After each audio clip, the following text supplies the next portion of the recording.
Should we introduce our guest? Yeah, we shall. We've got Vicky Lane in. I didn't say her full name at first, and she did lean over and went, "Do you want to know my surname?" So welcome, Vicky. Hi, welcome to the show. Thank you very much. Thank you for having me on. No problem. And we now know your full name. You've come to talk about a new comedy night that you are promoting and putting on. Do you want to tell us a little bit about it? Yeah, sure.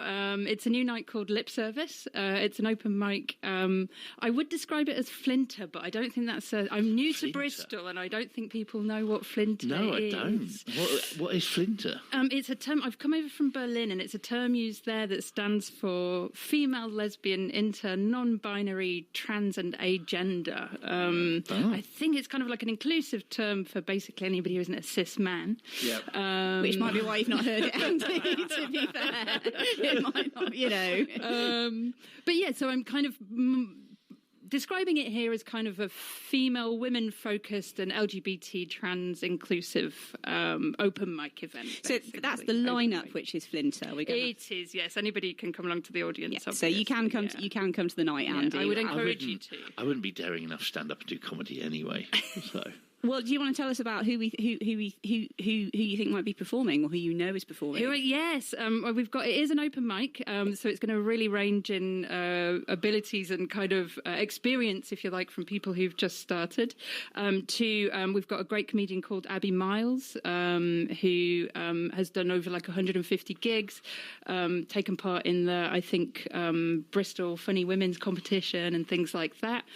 Hopefully, there'll be some people in the audience on the night as well. As I like it when somebody jumps up and I get to give them the chance to have their first go on stage. So if you are in the audience and you feel you're not sure whether you want to have a go or not, then I would really encourage you to come along and kind of decide if you want to jump up on the night. I will always put somebody like that on. That's fantastic. So you're emceeing it, are you? I am, yes. Yeah. And if people want to perform, what do they have to do? What's the... well, first and foremost, they can find me on Instagram under vicky.whatsthestory, or you can just search for Lip Service, or it's actually Bristol Comedy Den, and you can find me through there and send me a message, and I will get you on for the next one. Amazing. So, what made you want to start an open mic LGBTQ Flinter-centred comedy night?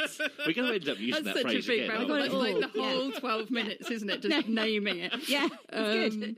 Like I say, I've just moved from Berlin. I've been there for the last 4 years, kind of performing on the comedy scene there. I was really inspired by lots of Flinter and kind of female-focused comedy nights and performance in the city there. And I've only been in Bristol since the start of September. You didn't hang around, did you? No, not at all. We need a comedy night. I know this, and I will bring it to the city. That's fantastic. And I got in touch with Louis, who owns Sydney and Eden, the bar where it's happening on Gloucester Road. He was putting a shout out for new promoters.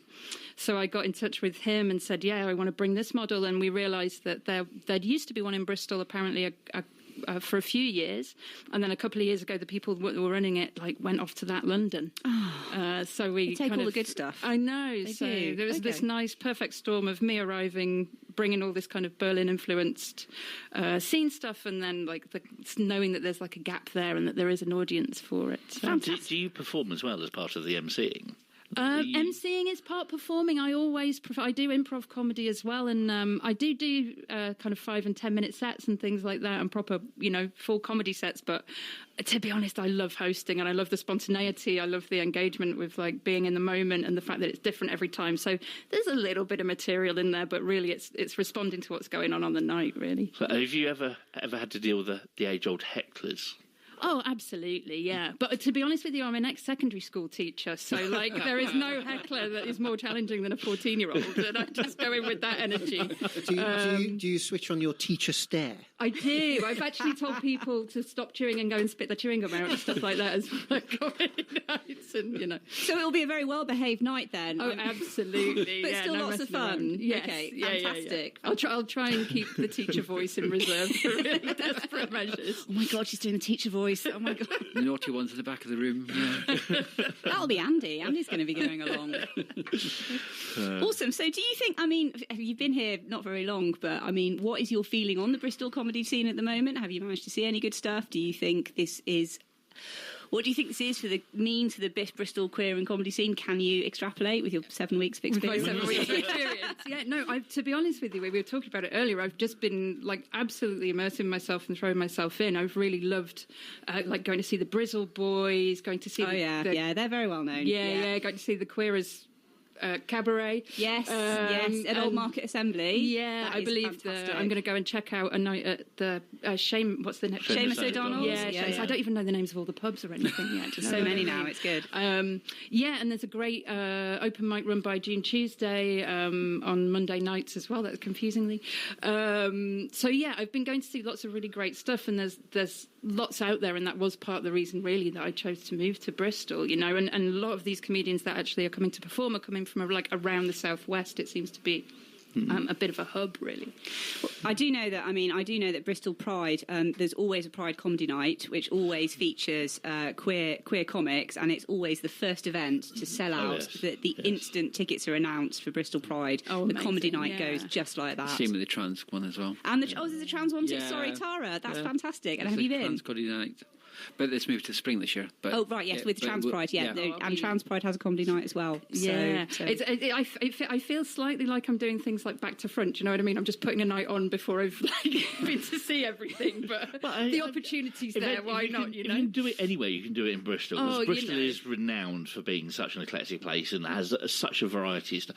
And let's face it, the world at the moment, especially in the LGBT community with our trans friends, is not a happy place. So having comedy to bring it in your life is well worth it. Yeah, and this really is fronting. I think there's a good proportion of the people that are performing on Sunday are trans or would identify as trans performers, and I'm really keen to make that inclusive at the minute. I think that Flinter term is really important. That it's like an inclusive space. You might have to put on the ticket what it means, though. I've not put it on, so this is my first effort to get that word out there. Right? No, it's good. It's good. So what's the plan? Is it going to be like a monthly thing? Is that what you're thinking? Or well, we're going with this first one, and then hopefully, if we get a good turnout, so please do come down and support. Then we'll be able to book them in future. Yeah, I'm hoping to be able to.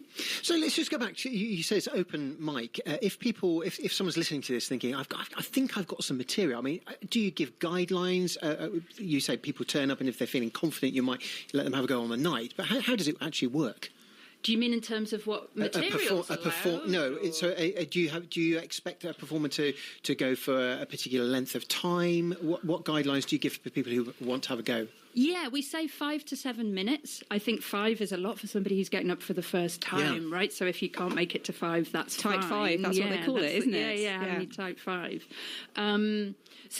We'll just get people up. They'll do their 5 to 7 minutes. They'll get a little signal to get off so that they don't overrun, because that's the other common thing with people who are new. And then, we'll just put on as many people as we can, really. Like I say, I have the lineup, but I would just say if anybody does turn up, even if they're just thinking, I've just got like one gag, one joke, and it's their first time, you've got to start somewhere, right? And the reason that I love these spaces and I love doing Flinter-focused or women and queer-focused spaces is, like, we understand that, and we can make the time and space for it in a really supportive environment, really, as well, So that is always my ethos when I put things like this on. I naively don't know the venue. Is it a more intimate type one? Oh, it's lovely. I went down there the other day. It's and they put comedy on most nights. It's called Sydney and Eden, and they've got a really lovely upstairs bar, and then they open the venue like during lockdown, I think, but then started doing comedy just afterwards. And they chose the venue specifically because it has a downstairs room where they could put comedy on. So it's a nice, intimate, 50 capacity, lovely decor, kind of, what's it called? Like specific space for comedy. And that's why they chose it. So it's not, you're not in front of an audience of 1,000 or something, is it? So no. We're all right. Yeah. So, and, bring your friends down and get your friends to support you. It's always good. That's amazing. So you're talking about being quite familiar with Flinter spaces in Berlin, and we know that there's one in London. It seems like there might be a bit of a gap in the market for Bristol. So there's not just comedy. Is there anything else that you think might benefit from this kind of label? Oh, just everything.